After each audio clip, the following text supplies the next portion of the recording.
بسم الله الرحمن الرحيم الحمد لله رب العالمين وأشهد أن لا إله إلا الله وحده لا شريك له ولي الصالحين وأشهد أن سيدنا ونبينا محمدا عبد الله ورسوله الصادق الأمين اللهم صل وسلم وبارك على سيدنا محمد وعلى آله وصحبه ومن تبعهم بإحسان إلى يوم الدين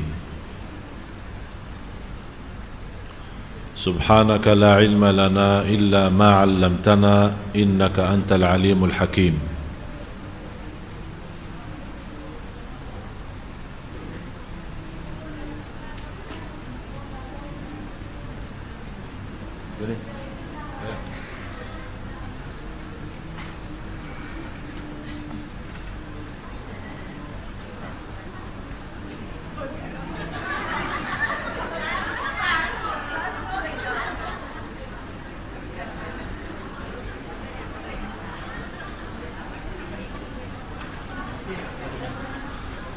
Isi yang banyak.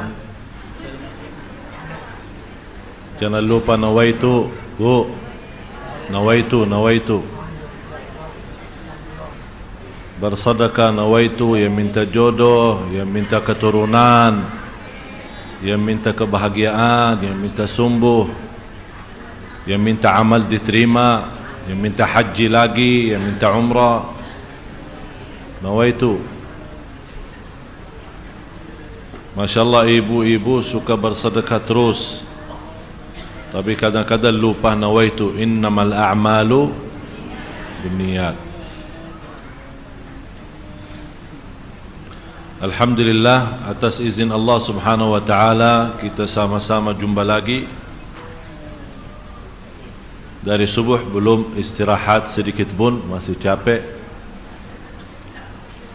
Tapi udah Sunda Kelapa ini kita tidak bisa tolak.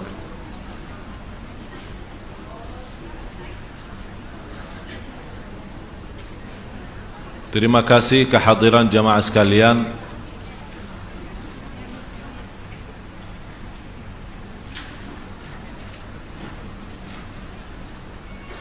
Ini apa ini? Sini satu nih.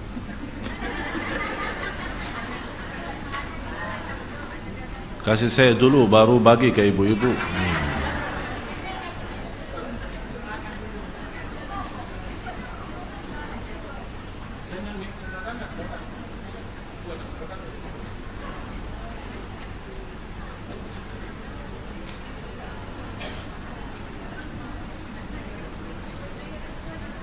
Minumannya aja. Tidak ada amplopnya.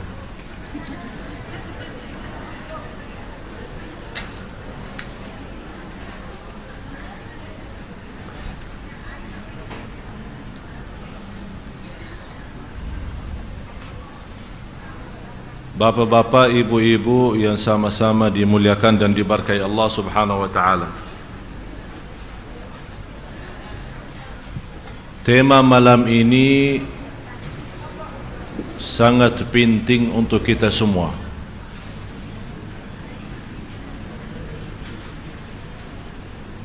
Masih repot ini urusan minuman.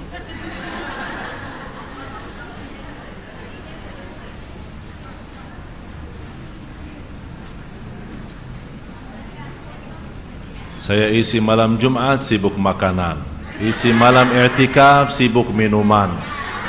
Aduh. Terus kapan saya isi? Ini disuruh sampai jam 11 loh.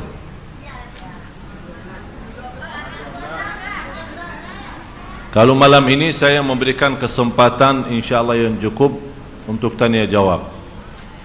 Setuju? Ada yang sering bertanya soal persiapan kedatangan bulan puasa, apalagi hukum-hukum fikih bulan puasa atau yang lain-lain yang perlu kita jelaskan, termasuk hutang-hutang yang kita belum selesai, segera diselesaikan. Jangan sudah masuk bulan puasa nanti ditanya, Syekh Ali gimana? Ketinggalan, ada hutang yang belum dibayar.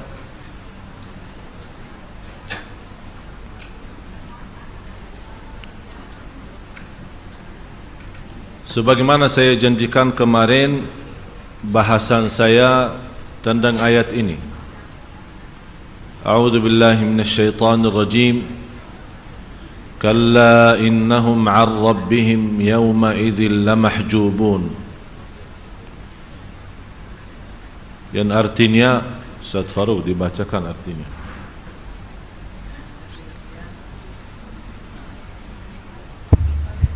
Sekali-sekali tidak. Sesungguhnya mereka pada hari itu benar-benar terhalang dari melihat Tuhan mereka. Maksudnya sekali-sekali tidak seperti apa yang mereka katakan, bahwa mereka dekat pada sisi Tuhan.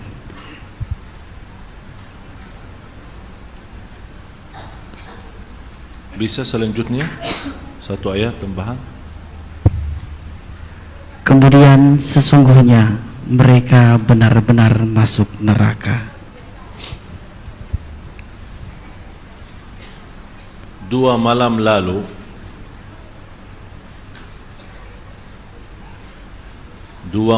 lalu saya lagi baca juz 30 untuk khatam Al-Quran. Tapi mohon maaf Bapak Ibu, sampai sekarang saya belum khatam. Padahal dua malam lalu sudah sampai juz 30. Alhamdulillah, setiap 3 hari Allah kasih kemudahan khatam Al-Quran. Tapi kali ini sudah mau masuk 6 hari saya belum khatam. Apa sebabnya saya tidak khatam? Kenapa tidak seperti biasa? Yang membuat saya berhenti ayat ini. Dan sampai sekarang saya belum tahu apakah saya masih bisa lanjut atau tidak.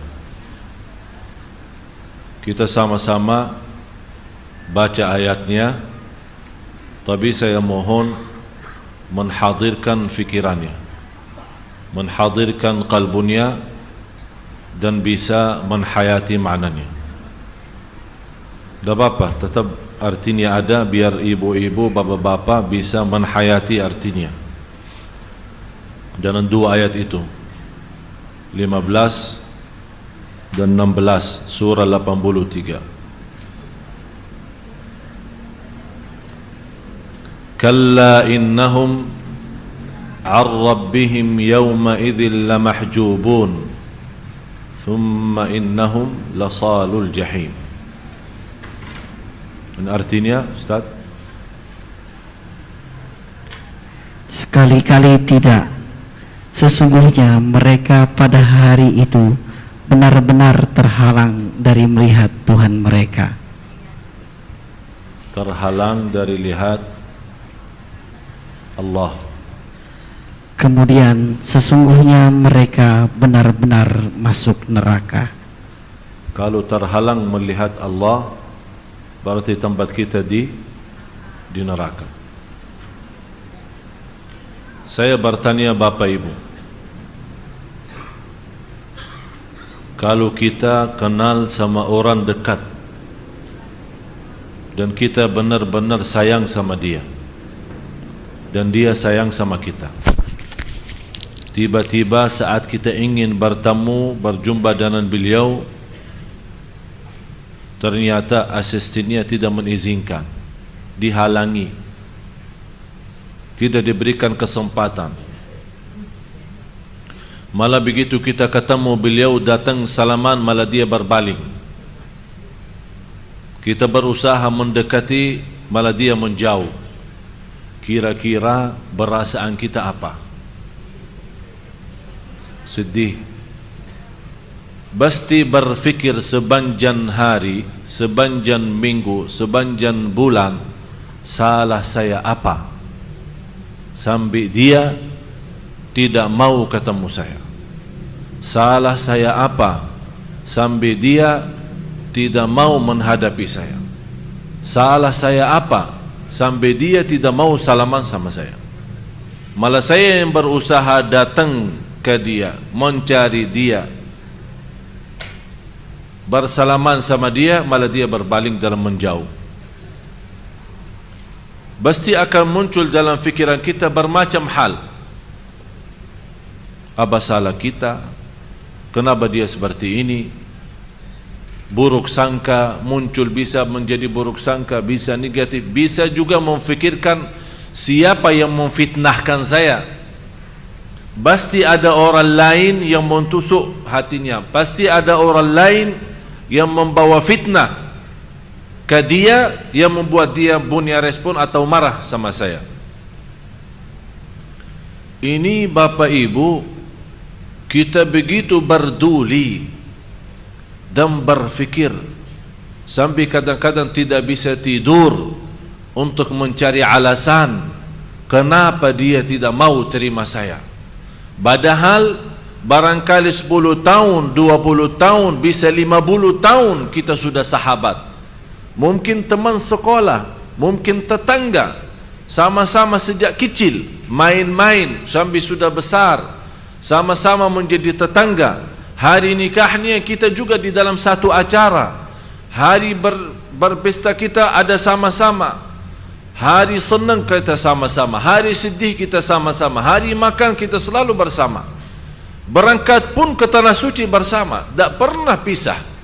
Begitu tiba-tiba dia menghalangi kita bertemu dengan dia, dia malah menjauh, malah tidak menerima, telepon kita tidak diangkat, SMS kita tidak dibalas, dan segala hal membuat kita benar-benar tidak kuat. Malah saya yakin ada yang memiliki perasaan sudah sampai segitu, barangkali dia sudah merasa sudah hampir mau mati. Dan malah ada orang merasa dunia ini sudah tidak ada artinya. Ini hanya satu orang sebagai kawan lama, dia menjauh tanpa dia tahu ada alasan apa.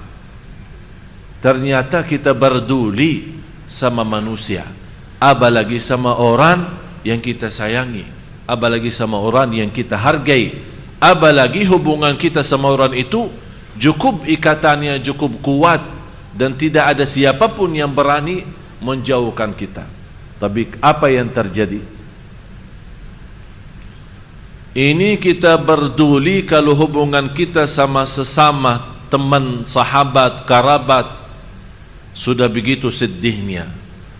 Apalagi Bapak Ibu, kalau kita termasuk orang yang terhalang dari Allah. Apakah kita pernah berduli? Apakah kita pernah sedih? Apakah kita pernah duduk sampai subuh, malam hari tidak bisa tidur? Kenapa Allah tidak menerima doa saya? Kenapa saya tidak bisa khusyuk dalam salat? Kenapa saya susah istiqamah menjaga salat malam? Kenapa saya dulu masih bisa berbuat banyak macam kebaikan, kenapa sekarang sudah berubah? Apakah selama ini saya punya ibadah sia-sia? Apakah selama ini saya mengangkat tangan bermunajat kepada Allah, malah Allah berpaling dari saya? Apakah saya berusaha mencari ridha Allah, malah Allah subhanahu wa ta'ala menunggu saatnya untuk memberikan kesiksaannya dan kemurkaannya kepada saya?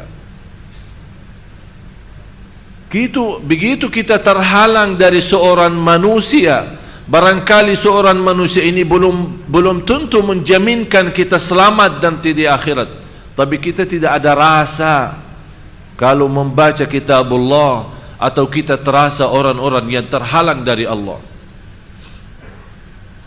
Ini yang membuat saya sudah lebih dari 5 hari belum mampu khatam, padahal sudah sampai juz 30 dan sampai ke ayat ini suratul Mutaffifin.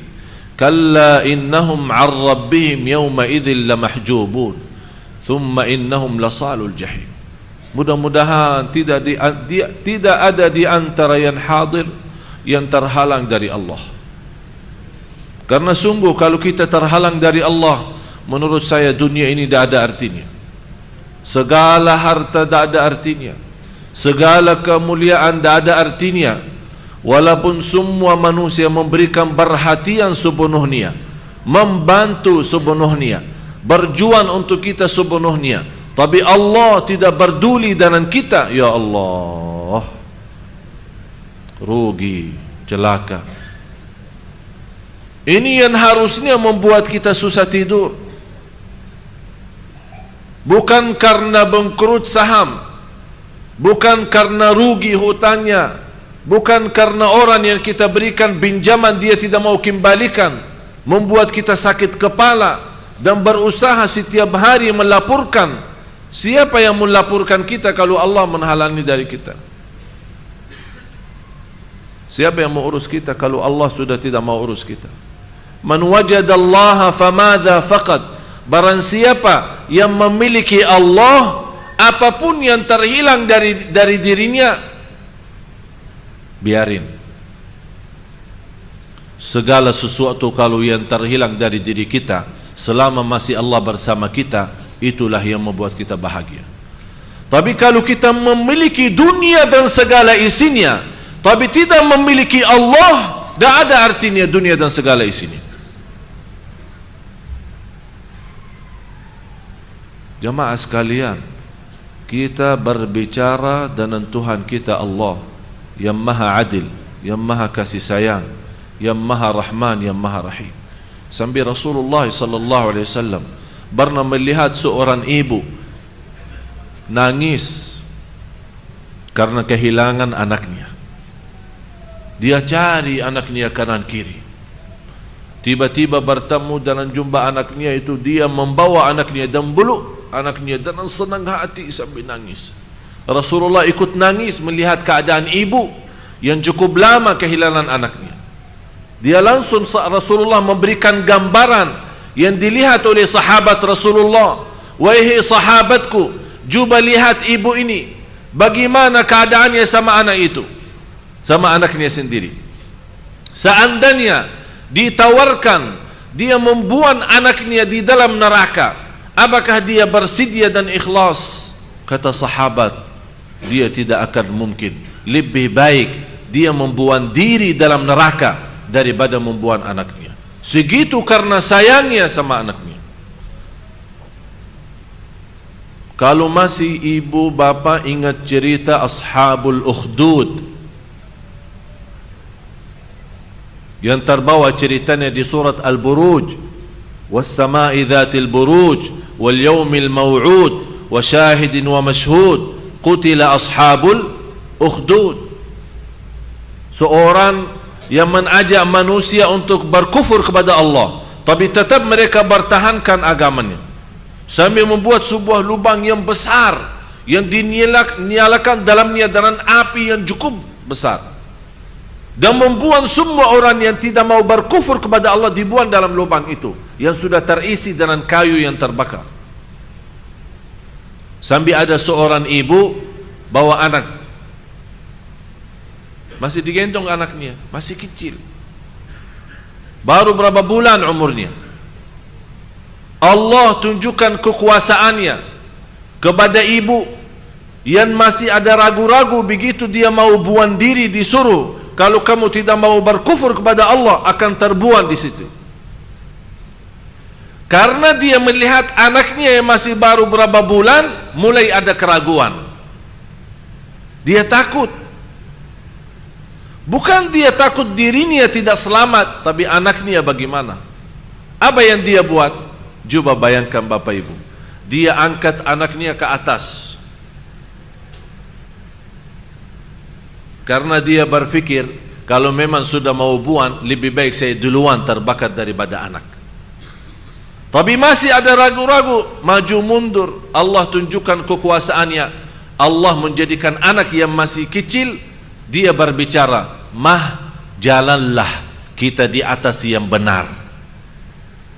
Dengan kata ucapan anak itu, dia baru berani lemparkan diri dalam lubang itu. Tapi coba yang menarik perhatian saya, sikap ibu yang sambil dia menaikkan anaknya, angkat ke atas, biar kalau dia jatuh dia yang kena duluan apinya daripada anaknya.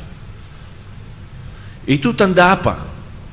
Segitu sayangnya dan kasihan ibu kepada anak. Luar biasa cintaannya. Walaupun anaknya menyakiti, walaupun anaknya bermacam-macam, Tapi begitu ya Allah ikhlasnya seorang ibu kepada anak. Rasulullah menunjukkan gambaran kepada sahabat, hei sahabatku, sudah lihat bagaimana ibu yang cukup lama kehilangan anaknya. Coba lihat apa yang terjadi. Kira-kira kalau dia ditawarkan buang dirinya dalam api, sahabat menjawab, mustahil, tidak mungkin. Tak akan bisa ibu habis sudah lama kehilangan anaknya. Begitu dia ketemu anaknya, tak mungkin dia bisa buang.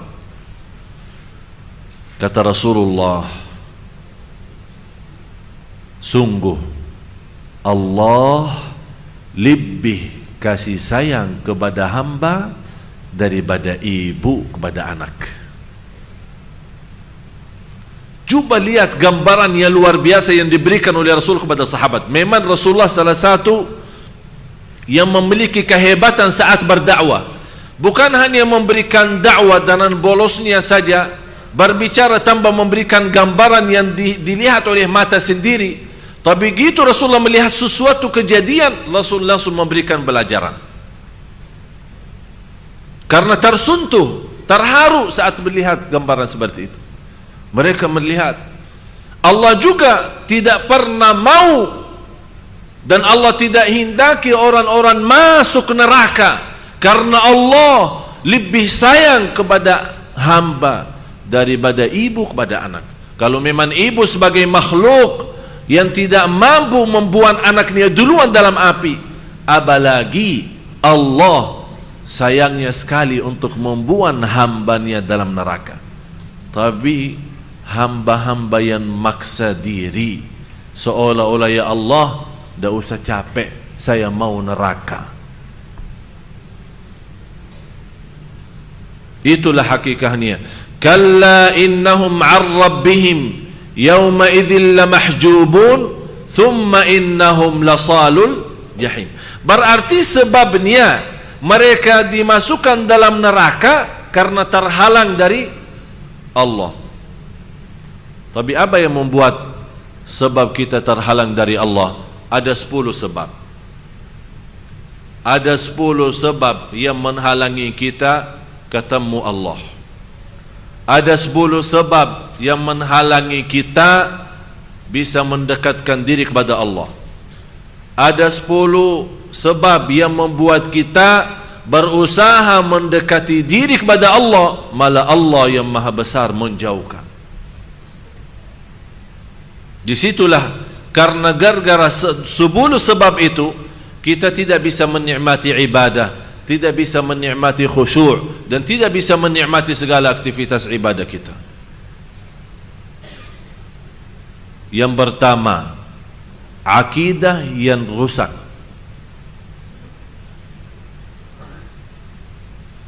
Sumber iman kita rusak. Sekarang tersebar sebuah kata yang menunjukkan kerusakan iman umat Islam. Allah tidak adil. Itu sering kita dengar.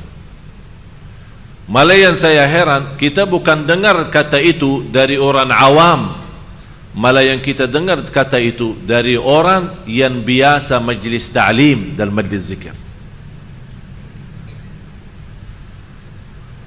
Kenapa dia berkata Allah tidak adil? Karena dia saat masih nakal, saat masih dosa dan maksiat, Allah tidak pernah uji dia. Malah enak, semuanya lancar, tidak ada masalah. Begitu dia buka halaman baru, taubatan nasuha, berhenti minuman keras, berhenti minuman dan maksiat dan dosa, berhenti kembali kepada Allah, sudah jaga salat malam, sudah jaga baca Quran, puasa Isnin Kamis, rutin majlis ilmu dan majlis zikir, tertumbah banyak cobaan dari kanan kiri. Mobilnya dicuri, rumahnya terbakar, sakit jantung, uangnya ditipu, usahanya ditipu, bermacam-macam cobaan. dia sambil dia tidak pernah berfikir dari mana datang itu. Disitulah dia tanpa sadar, tanpa disengaja, tanpa dinawa itu, kenapa Allah sama saya begitu? Ini tanda akidah rusak.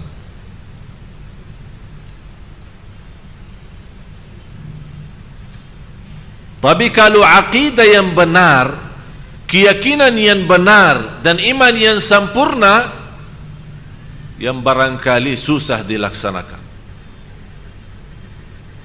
adalah bagaimana kita bisa jadi hamba Allah sebagaimana orang mayat yang dibolak-baliknya badannya tapi dia tidak bisa berbuat apa-apa. Bapak Ibu, Bu, pernah lihat ada orang mandikan orang mayat? Pernah. Kira-kira saat dimandikan orang mayat itu, apakah orang mayat itu pernah ngamuk atau marah? Atau orang mayat bilang, Mbak, tolong di bawah masih ada kotoran, bersihin sebelum saya masuk kuburan. Ada begitu? Jadi seolah-olah dia tunjukkan basrah total. Memang tidak bisa apa-apa. Bagaimana kita bisa jadi seperti itu kepada Allah? Jadi seolah-olah kita tunjukkan, ya Allah, mau apa? Saya sami'na wa ata'na. Mau kasih lancar, alhamdulillah. Mau kasih cobaan, saya sabar. Jadi benar-benar kita memiliki iman, apapun yang dari Allah kita selalu terima. Bukan terima ucapan. Ini. Oh, kalau saya punya pisau ini bisa di kalbu ini susah. Kalbu ini yang perlu setiap hari digosok sampai habis. Karena ini akidah yang rusak di dalam, bukan nyata keluar. Itu dalamnya yang kita punya kedalaman rusak. Yang tunjukkan kedalaman rusak gara-gara terhalang kita dari Allah. Coba maaf, kembali ke ayat yang sebelumnya, ayat 14. Coba lihat artinya apa. Baca Ustaz.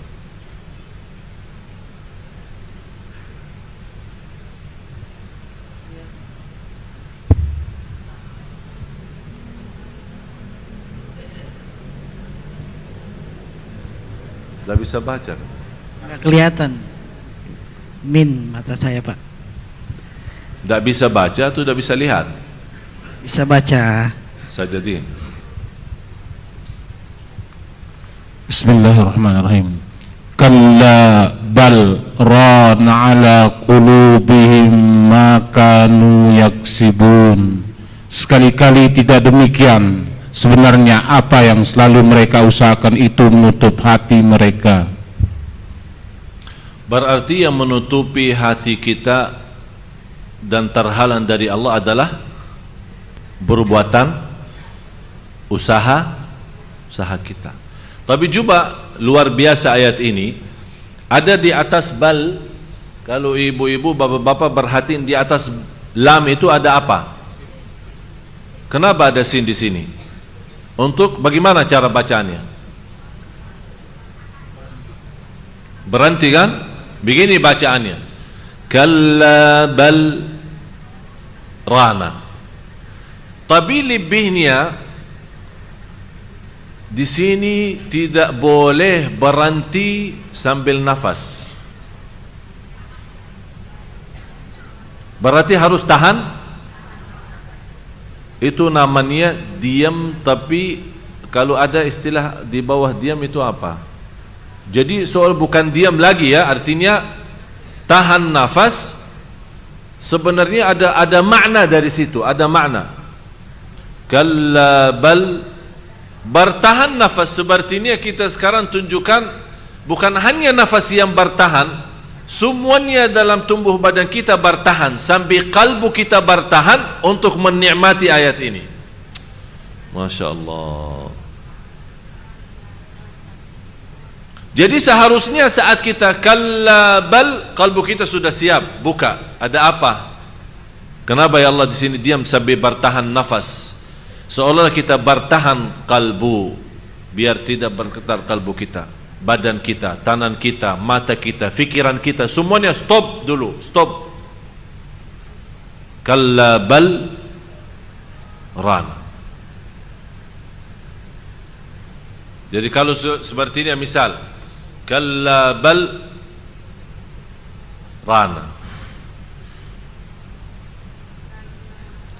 kalla bal rana ala qulubihim ma kanu yaksibun.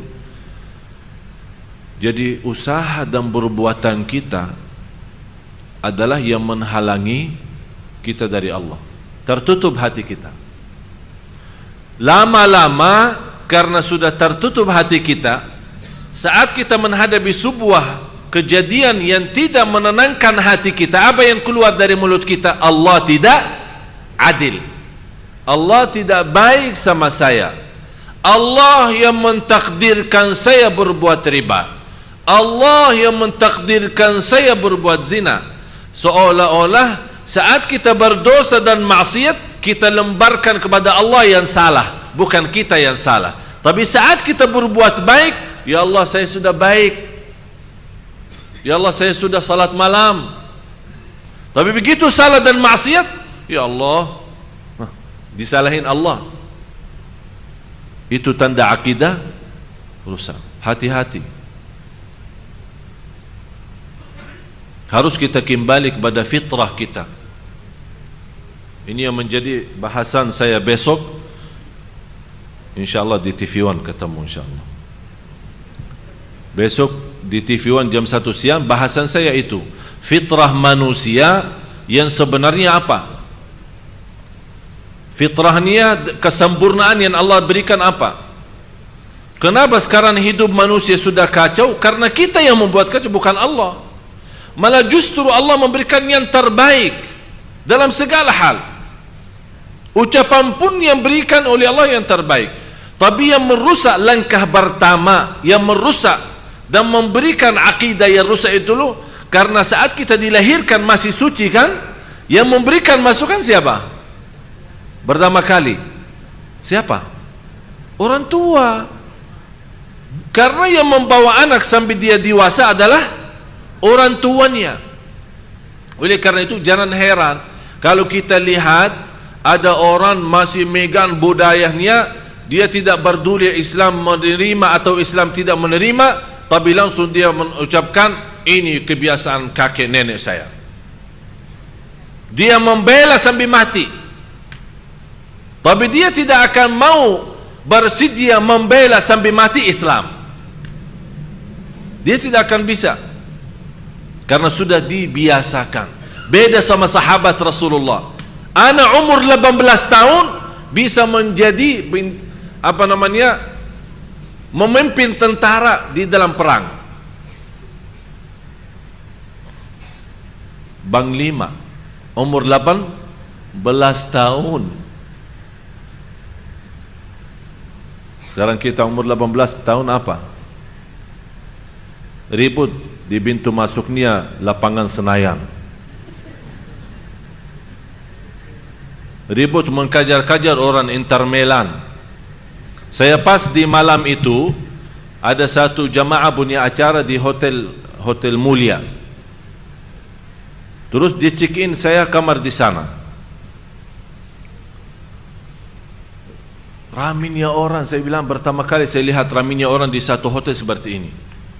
Saya bertanya, orang-orang semua di reception sama yang jaga sama keamanan semua kenal saya. Assalamualaikum Syekh, Assalamualaikum Syekh. Saya tanya, ini apa, ada apa ini? Oh, ada Inter Milan. Sambil bangga ada Inter Milan. Saya seperti ini ada orang-orang sahabat Rasul yang datang atau siapa gitu. Ada Inter Milan gitu. Orang semua ribut di luar. Belum polisi, belum keamanan ketat, masuknya keluar aja susah. Anak-anak kita yang barangkali malamnya itu ibunya salat malam, berdoa, baca Al-Quran, anaknya, "Mah, saya mau ini ikut nonton di Senayan ya. Ya hati-hati sayang. Oh, hati-hati sayang lagi. Pulang dengan rasa bangga bisa dapat tanda tangan orang Inter Milan. Kalau Inter Milan orang Islam semua, alhamdulillah kita berjuangkan untuk orang Islam. Tapi ternyata musuh orang Islam. Dan inilah cara orang Yahudi, sistemnya meributkan umat Islam kesibukan dalam permainan bola itu, biar dia tinggalkan Islamnya. Ini salah satu perjuangan orang Yahudi.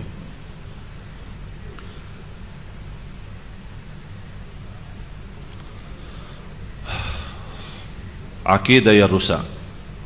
Yang kedua,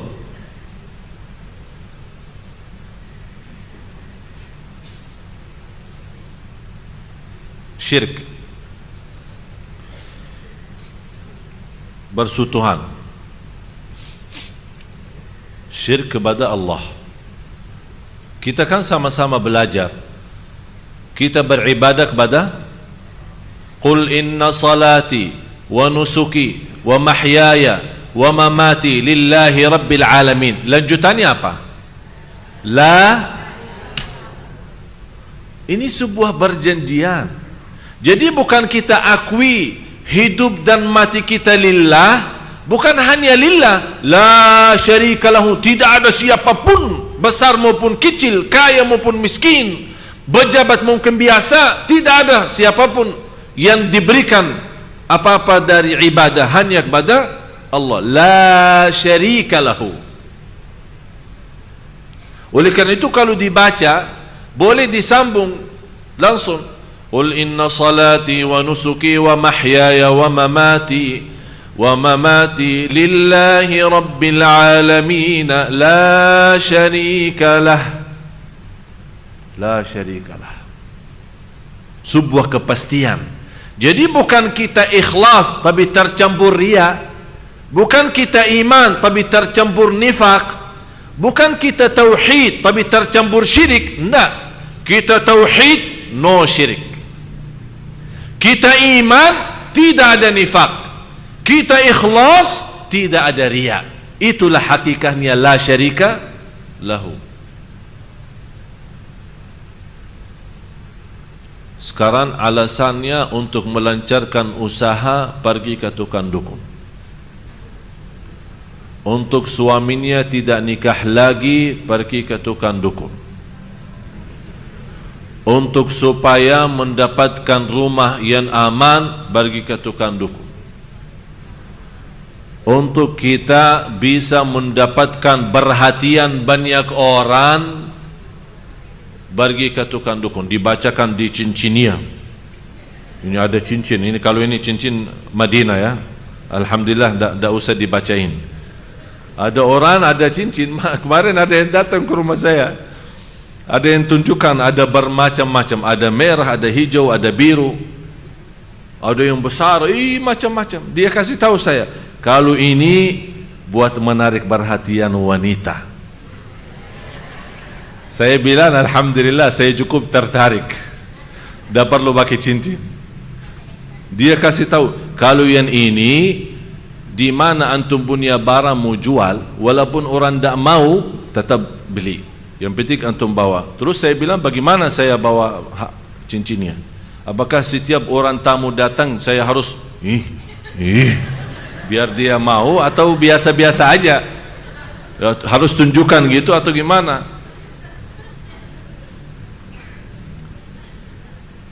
Malah yang lucunya, ada seorang ibu, tapi alhamdulillah bukan jamaah Sunda Kelapa, tapi seorang ibu sana jauh sudah sana lah. Dia pernah mendengar suaminya nikah lagi. Dia pergi ke tukang dukun, minta tolong. Mohon maaf ya, ini cerita benar ini. Minta tolong ini, Pak, saya minta obat biar suami saya tidak bisa berhubungan sama istrinya yang baru. Siap, boleh. Berapa? 5 juta. Bayar 5 juta. Dikasih obat. ternyata resep obatnya itu ada waktu tertentu atau cara tertentu, ibu itu salah, ternyata berlebihan. Akibatnya apa? Bapak itu tidak bisa berhubungan sama dia juga. Datang lagi, ini sekarang gimana ini? Saya bilang minta tolong jangan sama yang kedua, jangan sama saya. Ternyata salah. Itulah akibatnya. Kalau kita tawakal kepada selain Allah, Allah akan mengkecewakan kita. Tapi kalau kita menganggap kalau suami kita dapat nikah, kalau kita memang anggap itu sebuah ujian yang menyakiti perasaan, kenapa tidak mengadu kepada Allah? Cuba salat malam dan minta, ya Allah, memang saya betul cinta sama suami saya, sudah saya berkorban segalanya untuk suami saya, ya Allah balikkan hatinya kepada saya. Kan yang memiliki hati itu adalah Allah. Belum tentu orang walaupun punya istri kedua, yang ketiga, belum tentu bisa hatinya sama mereka. Kalau kita memang benar-benar, kalau kita bisa menadu hanya kepada Allah. Tapi karena akibatnya kita punya akidah rusak, muncul apa? Yang kedua ini, syirik. Muncul syirik. Tapi kalau kita punya akidah benar, kita yakini segalanya kepada Allah dan pasti kita menadu kepada Allah Subhanahu wa taala. Kalau memang kita yakin. Tapi karena akidah rusak, tidak mungkin orang akidah rusak bisa yakin. Apalagi yang bermunajat di hadapan kubur. Saya punya guru, bukan masih ingat Syekh Said yang 2 kali datang Sunda Kelapa, menjaga makam Rasulullah 55 tahun. Macam cerita. Sekarang orang banyak yang pergi ke sana, negeri Arab Saudi itu Wahabi. Negeri Arab Saudi itu tidak diberikan kesempatan kita dekat makam biar bisa salawat atau bisa berdoa. Kenapa yang membuat pemerintah sana ketat? Dulu masih cerita 80 tahun, 80-an, tahun 70-an, 80-an sampai 90-an. Itu orang-orang yang datang haji, apalagi haji kan sakit raminya orang susah diatur masuknya keluar. Jadi beribut di depan pintu makam Rasulullah. Ada yang sempat karena tidak ada halangan, sekarang sudah ada batas kan, agak jauh ke depan sedikit. Dulu enggak, cuma ada yang jaga, tapi tidak ada batasan. Orang mana ribut terus membuat surat. Di tempat ini ada masuk-masuknya, dibuat surat. Kata Syekh Said, tugasnya kan menjaga dan sekalian membersihkan. Pas selesai jamaah keluar, yang dulu masih Nabi kan dikunci. Masih ingat ibu-ibu kan dikunci kadang-kadang malam. Sekarang sudah ada perintah dari raja bebas 24 jam. Jadi masuk, di antaranya dapat surat. Ini semua isinya apa? Bermacam-macam bahasa. Bahasa Arab, bahasa Indonesia, bahasa Turki, bahasa bermacam-macam bahasa. Semuanya, ya Rasulullah, saya sudah lama nikah 12 tahun belum bisa punya anak. Kasih saya anak dong. Maaf, ini dong tambahan dari saya. Berarti Rasulullah sudah bukan menjadi sebagai manusia yang memang kita yakin Rasulullah berkah, memang kita yakin Rasulullah meninggal dunia, tapi di alam kubur punya hidup yang istimewa. Tapi bukan berarti menjadi tempat menadu kita. Kalau kita bilang hanya semuanya ya Rasulullah terus, ya Allah apa? Kapan saatnya kita bilang ya Allah? Kalau ada yang pernah berkata, ya Rasulullah selamatkan aku dari neraka Jahannam, padahal Rasulullah sendiri berkata sama anaknya Siti Fatimah, wahai anakku yang aku sayangi, ittaqillah, bertakwalah kepada Allah, karena aku tidak akan mampu menjaminkanmu selamat dari neraka Jahannam. Dan kita minta, ya Rasulullah selamatkan aku dari neraka Jahannam.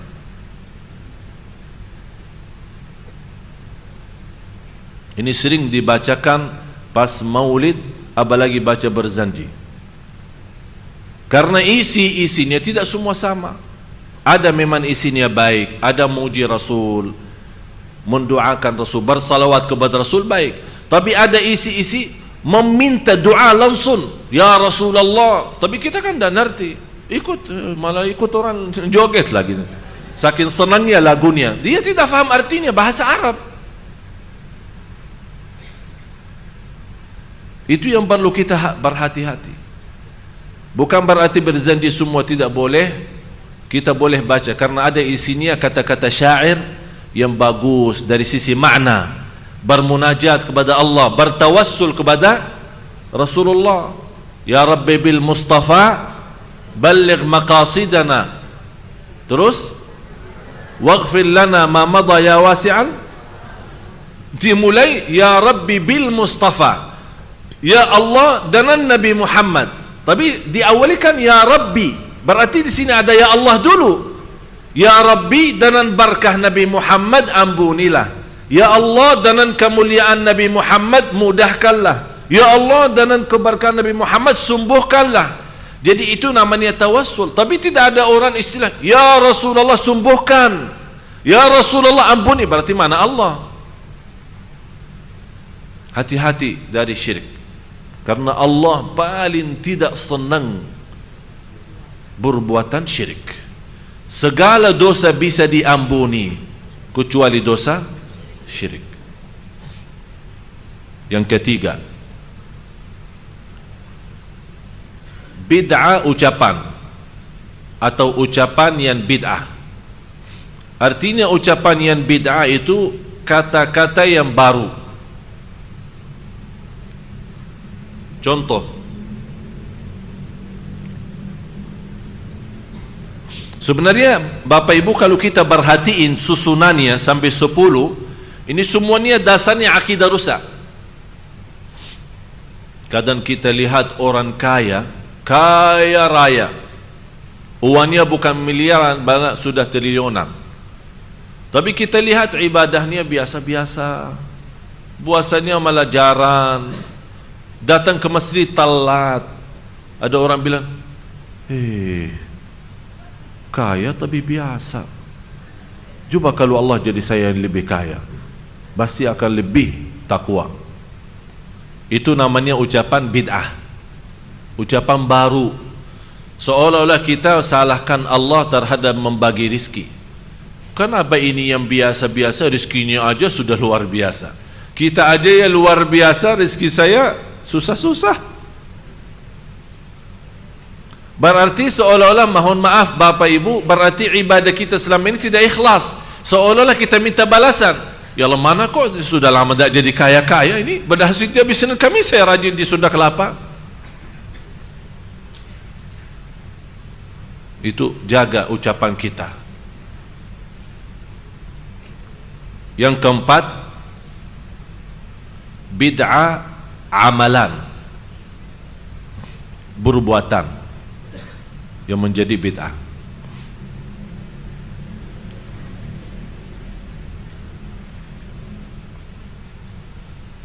Contohnya apa?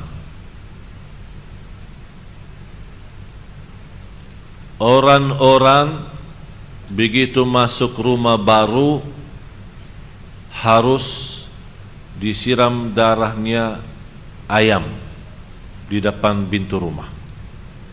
Itu kan perbuatan kan?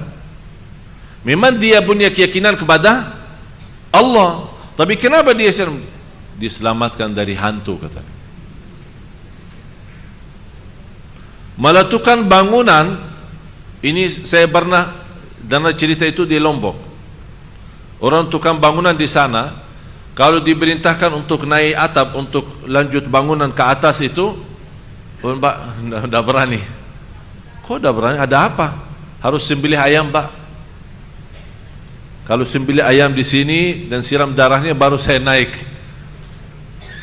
Kok gitu ceritanya? Termasuk sekarang bermacam sesajen, juru kunci. Allah tunjukkan Merapi tetap meletus walaupun ada juru kuncinya. Biar ada perbuatan macam itu jangan dipercayai. Tapi tetap walaupun Allah takdirkan dia meninggal dunia dan menwakili sekarang orang baru lagi juru kuncinya, masih tetap masyarakat menerima. dan percaya.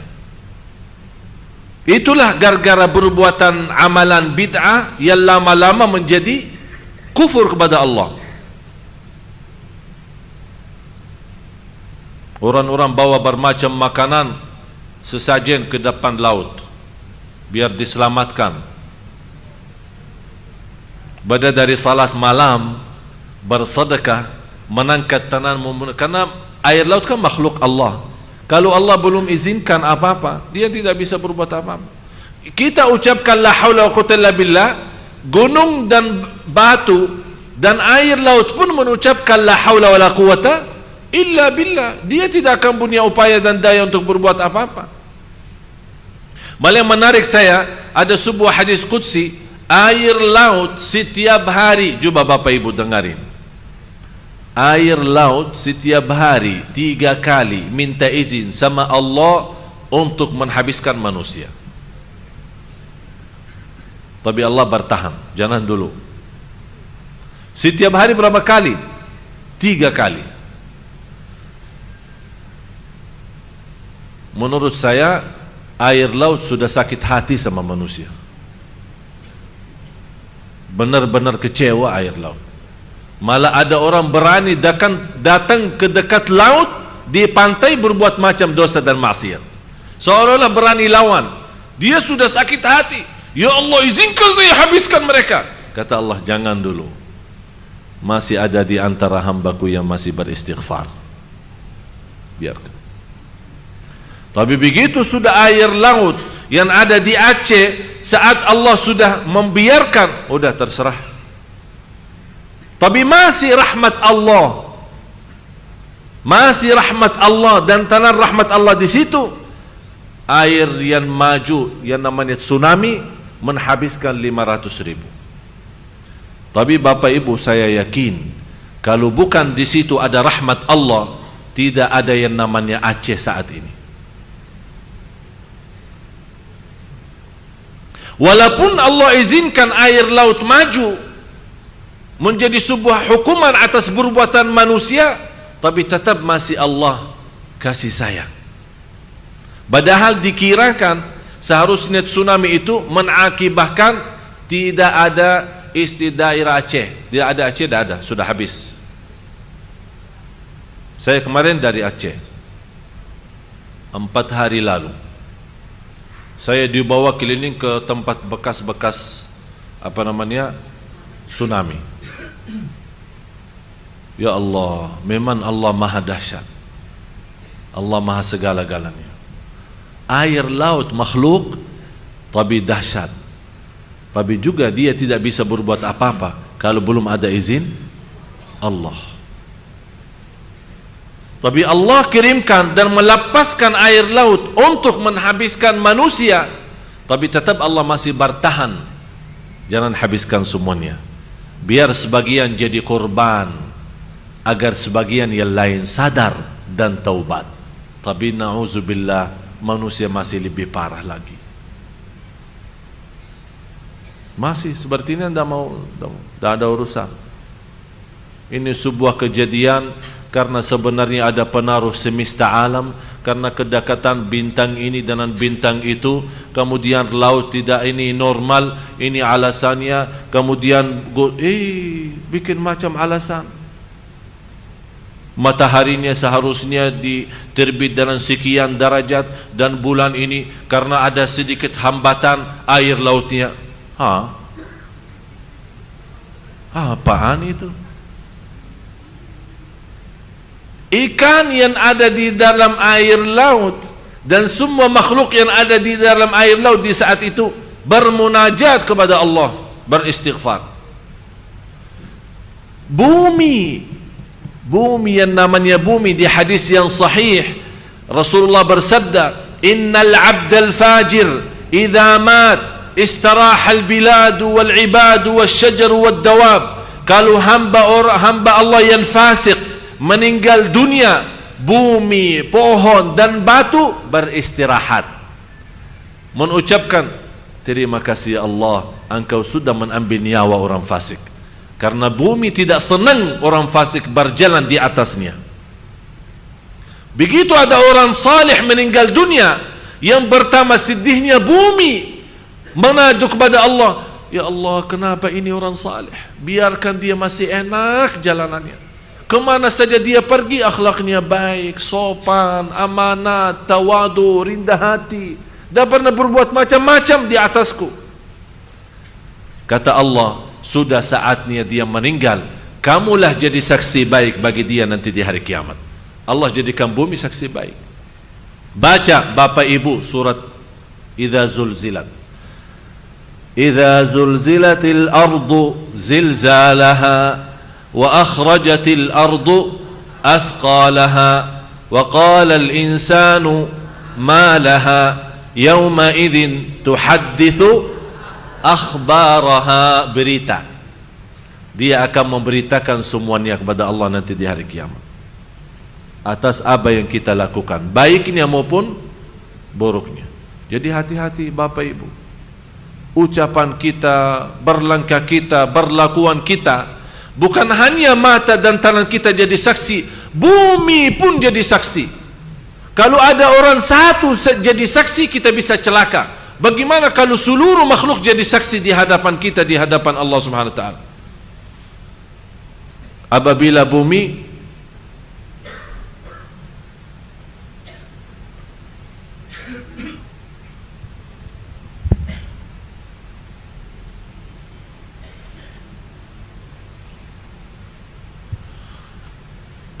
bumi digoncangkan dengan goncangannya yang dahsyat, dan bumi telah mengeluarkan beban-beban berat yang dikandungnya, dan manusia bertanya, mengapa bumi jadi begini? Ini manusia heran karena dia selama hidup di bumi tidak pernah melihat peristiwa seperti ini. Ada apa bumi ini? Kenapa ya Allah? Baru dia akan cerita bumi. Terus, karena sesungguhnya Tuhanmu telah memerintahkan. Sebelumnya jangan kubur dong. Pada hari itu bumi menceritakan beritanya. Menceritakan apa? Atas apa yang telah dilakukan oleh manusia atasnya. Ya Allah, ini fulan bin fulan di hari tertentu, di jam tertentu, di negeri tertentu, di tempat ini, di saat itu, di siang hari, malam hari, dia berlaku ini semua digambarkan. Langsung manusia heran, ada apa ini sama bumi? Semuanya dia ceritakan. Kita malu sendiri saja, apalagi dicerita lagi sama bumi. Apa jawaban bumi? Terus, karena sesungguhnya Tuhanmu telah memerintahkan yang demikian itu kepadanya. Allah Maha Kuasa. Bumi diperintahkan Allah. Kira-kira siapa makhluk yang hebat yang bisa memerintahkan bumi berbicara? Hanya Allah Subhanahu wa ta'ala. Yang kelima, dosa besar yang tersimpan dalam hati kita. Ini salah satu yang menghalangi kita dari Allah. Apa itu dosa besar yang terhalang kita? Dosa besar yang ada di batin kita. Tahu ibu-ibu, bapak-bapak? Dendam, terus dengki, iri, sombong, dan di antaranya yang terbesar dosa batin adalah sombong. Pertama dosa di langit, dosa sombong. Pertama dosa di bumi, dosa pembunuhan. Pertama dosa di langit, dosa sombong. Siapa yang sombong? Iblis. Saat diperintahkan oleh Allah sujud kepada Nabi Adam, dia jawab apa? Saya lebih baik dari dirinya, dari si Adam ini. Itu tanda itu apa? Sombong.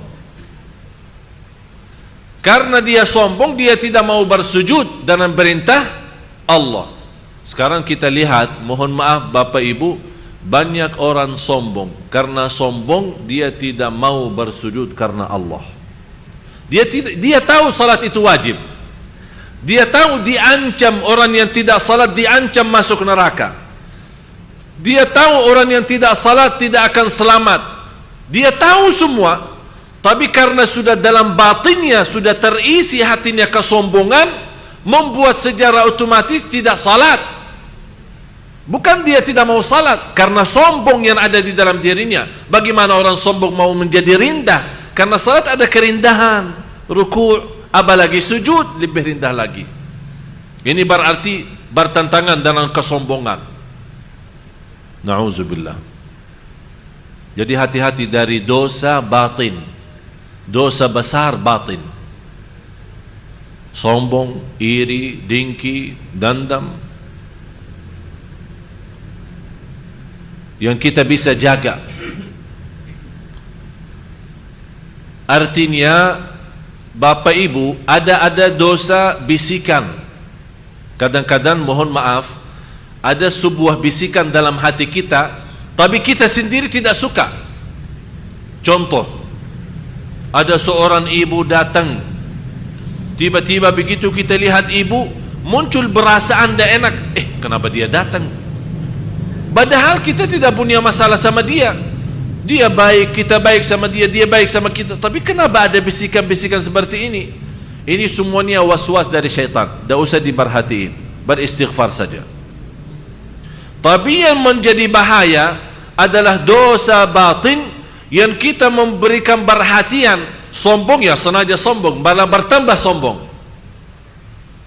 Itu yang perlu kita jaga. Karena dari dosa besar batin menghalangi kita dari Allah. Yang keenam, dosa besar lahir.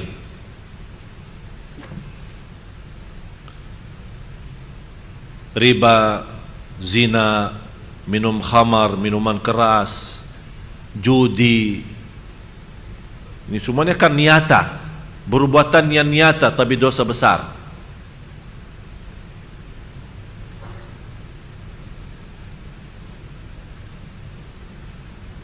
Apalagi tersebar di jamaah kita,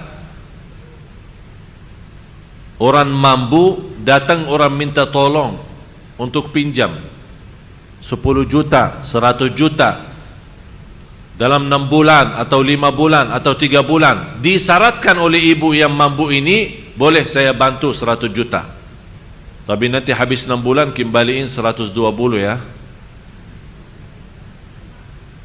Ini 20 itu riba dan dosa besar. Fantas kita kadang-kadang susah khusyuk karena itu riba. Kita terbiasa guna riba. Malah yang saya herankan, saya kenal seorang ibu, tidak usah saya sebut nama, salat malamnya Masya Allah. Malah saya kalah dengan salat malamnya dia. Baca Al-Quran apalagi, puasa Isnin Kamis, sedekahnya Masya Allah. Tapi begitu soal pinjaman, harus ada tambahan. 10 juta kembali 12. Kalau mau, tidak mau sudah cari orang lain, tidak ada urusan. Udah bu, saya mau berangkat haji, boleh bantu? Ya boleh, nanti saya bayarin di travel. Berapa harga haji? 100 juta. Udahlah, nanti bu kembali pulang dari haji 150 ya.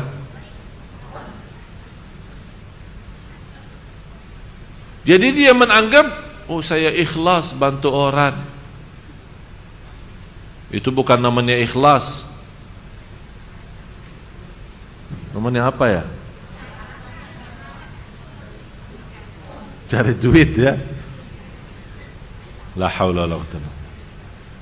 Saya selalu jelaskan, satu kali riba dosanya lebih besar daripada 36 kali zina dengan ibu kita sendiri. Hati-hati Bapak Ibu, jangan terbiasa riba. Punya rezeki yang cukup, tidak usah bermuamalah dengan bank yang berbunga-bunga. Punya usaha, jalankan usaha dengan rezeki apa yang ada. Allah berkahi. Jangan kuburu mau jadi kaya, jangan kuburu mencari usaha besar. Semakin bertingkat usaha kita, tapi dengan riba, na'udzubillah, Berarti selama kita hidup, makanan kita, anak kita, keturunan kita, keluarga kita, cucu kita, semuanya dari hasil riba itu. Dan bahaya riba, kalau kita punya modal besar halal, sedikit masuknya riba, hancur yang halal itu. Bahaya itu, bernyakit. Hati-hati. Yang ketujuh, istiqamah atas dosa kecil. Ini istilah baru ya. Ada yang pernah dengar istiqamah atas dosa? Ada orang istiqamah atas dosa. Dosa dia dosa kecil, tapi rutin, ikhlasnya luar biasa, istiqamahnya luar biasa, tapi atas dosa kecil. Walaupun memang dosa itu dosa kecil, tapi karena sering dilaksanakan, dijelaskan oleh ulama, la saghirata ma'al israr, tidak ada istilah dosa kecil selama kita lakukan secara terus menerus. Berarti karena sudah terus menerus jadi dosa besar.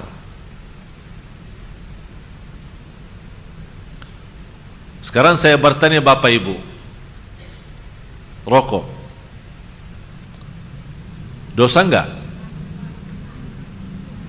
Yang minum rokok angkat tangan. Yang merokok angkat tangan. Mbak Sajadin. Ini satu ini. Ini kita nanti saya susunkan Mbak Aksa yang mungkin jadi sunnah kalam tidak boleh rokok.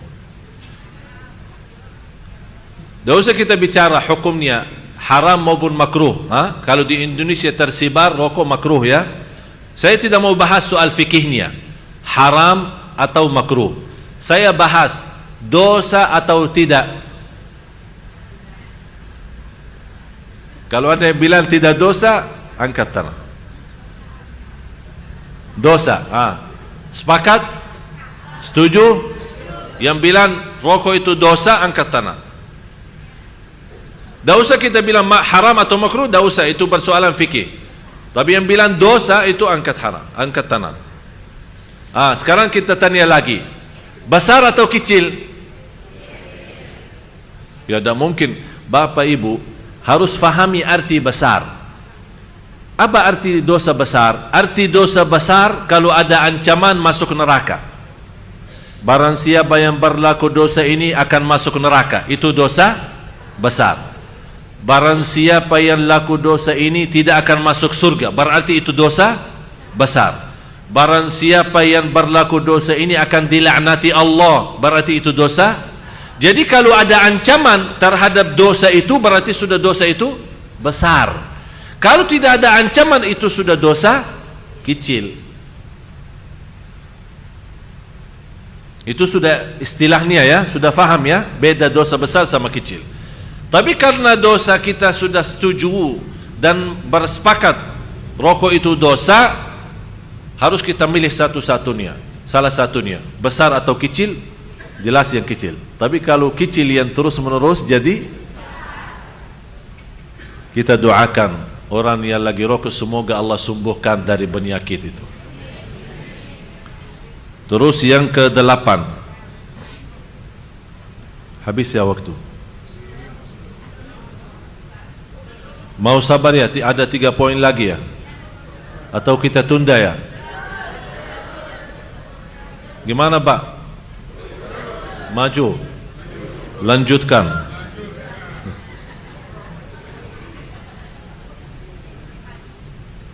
Tolong Bapak Ibu doakan, alhamdulillah atas segala kemudahan dari Allah.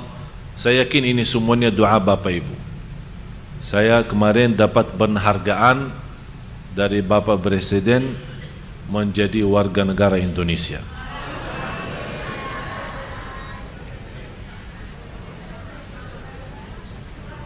Amin, amin. Alhamdulillah. Walaupun warga negara Arab ya, orang-orang banyak bilang sama saya, masa warga negara Arab ditinggalin? Saya bilang demi Indonesia, tidak apa-apa. Karena saya sudah jatuh cinta Indonesia.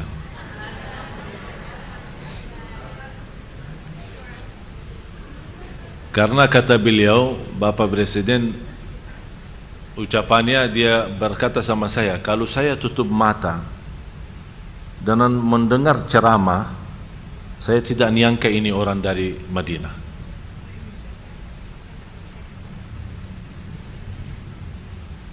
Tapi bagi saya, kemudahan dalam bahasa, padahal saya sampai sekarang, mohon maaf Bapak Ibu, sampai sekarang apalagi kalau dikasih buku, baca buku, banyak orang bawakan, tolong kata penantar, saya bilang tidak bisa baca buku Indonesia. Sampai sekarang belum bisa. Oleh karena itu, mau terbitkan buku, satu buku aja masih berbulan-bulan belum bisa-bisa. Karena harus saya dibantu dengan tim untuk ketik. Masih alhamdulillah mulai sekarang bisa itu balas SMS, balas BBM, apalagi kata-kata cinta sudah hafal lah. Kalau kata-kata cinta sudah bisa. Tapi sama istri lah. Terus yang ke-8, berlebih-lebihan terhadap mubah. Ini yang ke-8. Ini salah satu kebiasaan, berlebih-lebihan terhadap mubah. Apa arti mubah? Sudah punya rumah bagus, masih cari rumah lagi. Buat apa? Banyak duit. Sudah makanan enak, dia mencari makanan yang lebih mahal. Sudah punya mobil yang cukup membawa dia ke sana kemari, rasanya tidak enak kalau tidak ada bermacam banyak mobil. Itu kan namanya mubah. Sebenarnya Bapak Ibu, jangan salah faham. Orang punya rumah mewah bukan haram. Orang punya mobil bagus bukan haram. Yang menjadi bahaya, yang menghalangi kita dari Allah tanpa kita sadar, berlebih-lebihan terhadap kemewahan rumah kita, kebagusan mobil kita, yang menjauhkan kita dari hal-hal yang lebih utama dan lebih baik. Beda sama orang punya mobil bagus, tapi mungkin karena tahunnya sudah 2010, sekarang sudah 2012, dia punya keinginan Allah kasih rezeki banyak. Saya punya 2012 aja. Tapi yang bekasnya bagaimana? Disedekahin. Yang punya mobil lebih boleh kasih saya satu.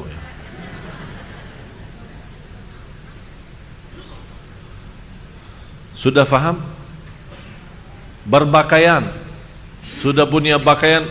Saya selalu bilang sama jemaah, tolong setiap bulan, saya sudah menjadi sebuah kebiasaan sama istri saya. Saya bilang setiap bulan kita periksa lemari sama-sama. Kita periksa, keluarin bajunya semua. Masya Allah bisa isi berapa koper tas. Ini buat siapa? Ini sekampung orang sini atau untuk kamu sendiri? Saya pikir pakaian orang kampung dibawa kemari. Dia bilang ini punya saya sendiri. Udah, kamu milih 10 potongan pakaian saja, lebihnya disedekahin. Kamu milih mana yang kamu suka, mana yang kamu mau. Coba. Udah, dia habis milih 10, saya ambil 3 koper tas. Dengan berat membawanya, saya sedekahin semua. Jadi inilah yang berlebih-lebihan. Mohon maaf, apalagi sebagai wanita kan suka mencari yang baru. Boleh, setiap hari mau baki baru boleh. Yang ini lama sedekahin, jangan simpan. Mau setiap hari belanja, silahkan. Insya Allah nanti saya minta Tanah Abang 24 jam buka, biar ibu-ibu bisa belanja terus. Tapi jangan berlebih-lebihan. Kalau sudah ada yang buat hari lebaran, alhamdulillah. Kalau memang ingin yang baru, ambil yang baru, beli yang baru walaupun mahal. Cari kesenangan, tidak ada masalah. Islam tidak melarang kita senang. Tapi jangan berlebih-lebihan sampai bekasnya pun disimpan. Baru mengambil, bekas disimpan, malah bisa lama tidak pernah kita pakai. Coba bagaimana kalau kita menjadi seorang yang menutupi auratnya orang lain. Juba bagaimana kelebihan makan kita memberikan menutupi kelaparan orang lain. Masya Allah, kita hidup damai, baru enak hidup kita. Rasulullah bersabda, tidak akan orang imannya seorang iman sempurna kalau dia tidur tetangganya lapar. Cuba bayangkan, tidak akan sempurna iman seorang kalau dia tidur malam hari tetangganya lapar. Saya punya ayah, alhamdulillah masih hidup. Beliau punya kebiasaan, setiap ada undangan atau ada kemasukan makanan dari luar dibawa oleh orang atau apa, sebelum diundang anak memakan sama-sama, dia langsung kirimkan anak-anak masing. Kadang-kadang saya, kadang-kadang adik saya, bungkusan-bungkusan. Ini tetangga saya, ini satu, tolong antarin ini. Kamu ke sana. Sampai dia memperhatiin 7 rumah tangga, 7-nya, sampai yang ke-7.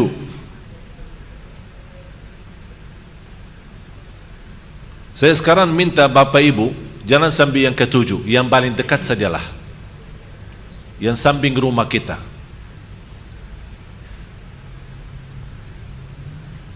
Itu nikmatnya pas hari Lebaran.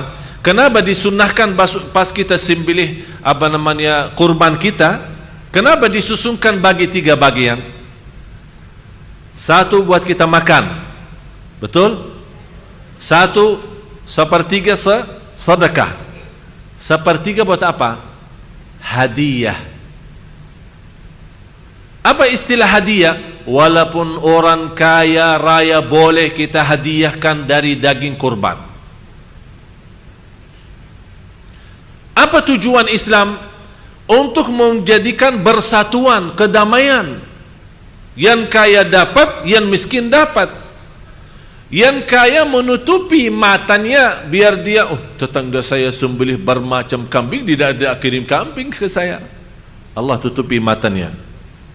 Jangan hasud, ini sudah bagian buatmu. Yang miskin lihat tetangganya sembelih bermacam kambing, mana nasib saya? Ini nasibmu, sedekah. Udah menutupi kelaparan. Islam memang luar biasa menaturkan sedekah kita, termasuk kurban. Yang ke-9, lalai, ghaflah.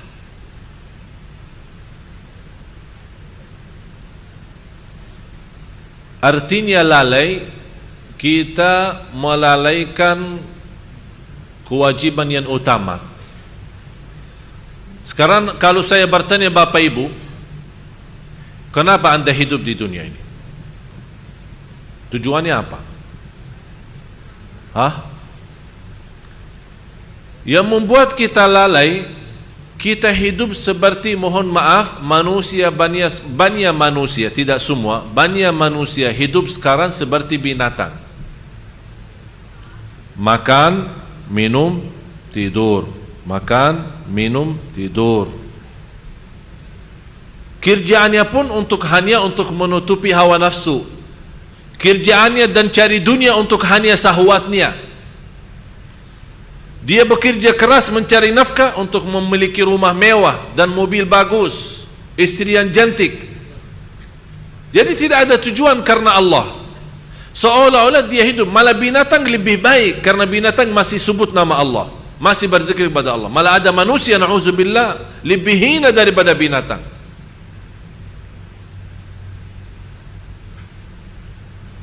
Allah menciptakan malaika dengan cahaya, bunya akal, tapi tidak bunya syahwat.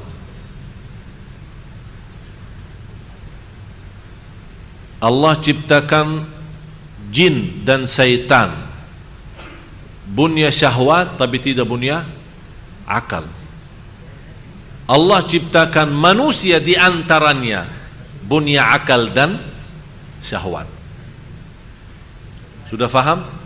Malaika akal tapi tidak ada syahwat. Jadi dia menggunakan fikirannya dan hatinya hanya mendekatkan diri kepada Allah, tidak ada lain.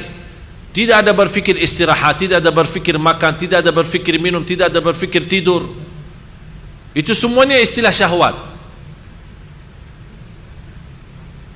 Beda sama binatang. Bunya syahwat tapi tidak punya akal. Tapi manusia Allah kasih dua-duanya, akal dan syahwat. Kenapa Allah kasih dua-duanya? Allah memberikan peringatan dan pelajaran. Anda mau jadi seperti malaikat, gunakan fikiran untuk mendekatkan diri kepada Allah. Anda mau gunakan syahwat, jadilah seperti binatang. Tinggal Bapak Ibu milih, kita ikut mana? Ikut kesadaran kita, hati nurani kita, mencari ridha Allah agar Allah menjadikan kita lebih baik. Kalau tidak seperti malaikat akan menjadi lebih baik. Atau kita ikuti hawa nafsu kita, akan Allah jadikan lebih hina daripada binatang. Jadi jangan lalai dari tujuan kita hidup. Tujuan kita apa? Satu, mencari ridha Allah. Dengar hadis yang qudsi, wahai anak Adam, aku menciptakanmu untuk beribadah kepadaku, jangan main-main. Wahai anak Adam, aku menjaminkan rizkimu, jangan capek. Itu dua hal ini jangan kita lalaikan. Ibadah hanya kepada Allah, dan rizki jangan capek, karena Allah sudah tentukan rizki kita. Yang terakhir, yang ke-10, bersibuk dalam hal-hal kecil di dalam agama dan melupakan hal yang lebih utama. Bersibuk dalam hal-hal kecil dalam agama dan melupakan yang lebih utama. Sekarang orang beribut, qunut boleh tidak? Sekarang orang ribut, zikir jama'i boleh tidak? Sekarang orang sibuk bagaimana bersoalan gerakan jari saat tahiyat. Apakah diputar, apakah digerakkan atas bawah, atau didiamkan? Apakah ini salat kita sah begini atau begitu? Orang sibuk, kalau kita kena debu, apakah puasa kita batal atau tidak? Saat kita lagi berjalanan, tidak sengaja tersentuh dengan wanita, apakah wudhu saya batal tidak? Jadi kesibukan kita di hal-hal kecil, dan kita lupa yang lebih utama. Lupa penerbangan kita untuk Islam, lupa perjuangan kita untuk Islam, lupa kedamaian, lupa kesejahteraan, lupa bersatuan. Itu semua kita lupa.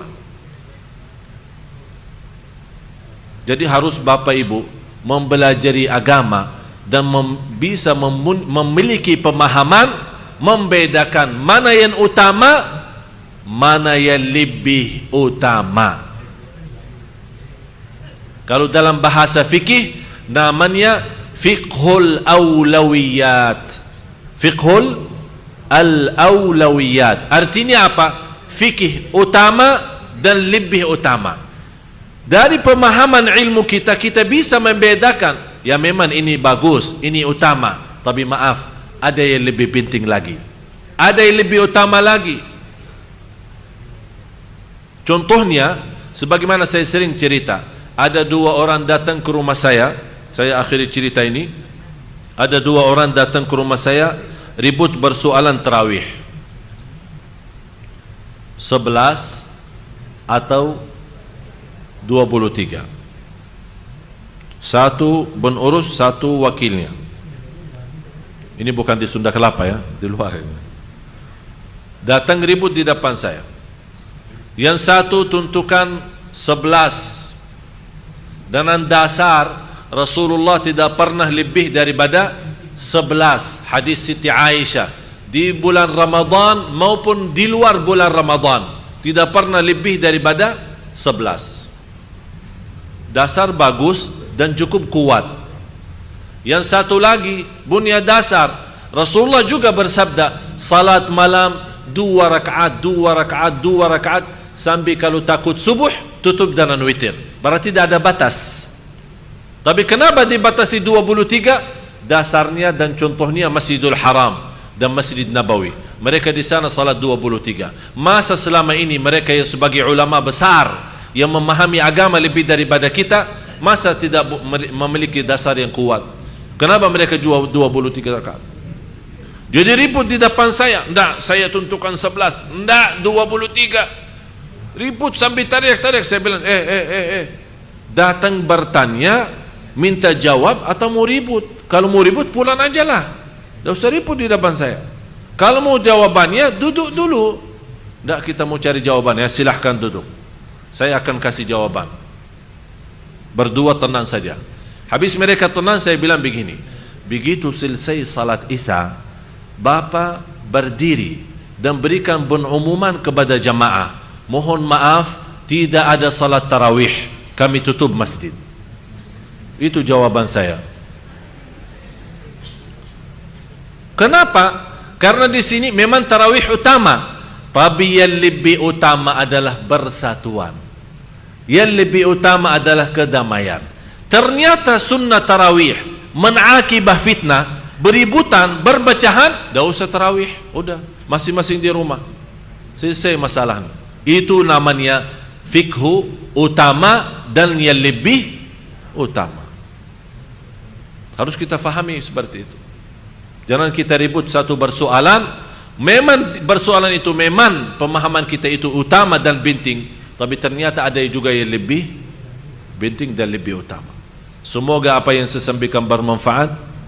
Semoga ilmu yang kita sama-sama belajari hari ini bisa memberikan banyak wawasan, bisa memberikan ilmu bermanfaat yang insya Allah kita sama-sama amalkan. Karena guna ilmu bermanfaat diamalkan dengan amalun salih.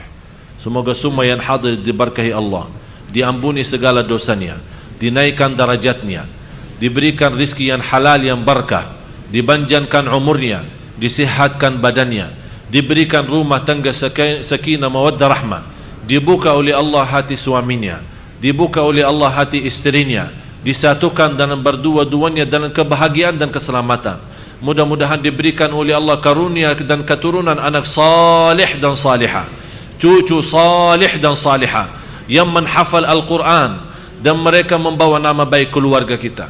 Ya Dzal Jalal wal Ikram, ya Allah, bagaimana Engkau berikan kepada kami kemudahan sama-sama berkumpul di majlis ini. Ya Allah, berilah kepada kami kemuliaan, sama-sama jumpa lagi di surgamu ya Allah, di surgamu ya Allah bersama Nabi Muhammad sallallahu alaihi wasallam. Rabbana atina fid dunya hasanah wa fil akhirati hasanah wa qina adzaban nar. Allahumma barik lana fi Rajab wa Sya'ban wa ballighna Ramadan. Ya Allah, berkahilah kami di bulan Rajab dan Sya'ban, dan sampaikanlah kami kepada bulan Ramadan dalam keadaan sihat wal afiat dan iman birahmatika ya arhamar rahimin. Wa sallallahu ala sayyidina wa nabiyina Muhammad wa ala alihi wa sahbihi wasallam. Walhamdulillahi rabbil alamin. Terima kasih atas perhatiannya. Mohon maaf kurang lebihnya karena sudah waktunya habis ya Ustaz. Karena waktu sudah acara apa selanjutnya?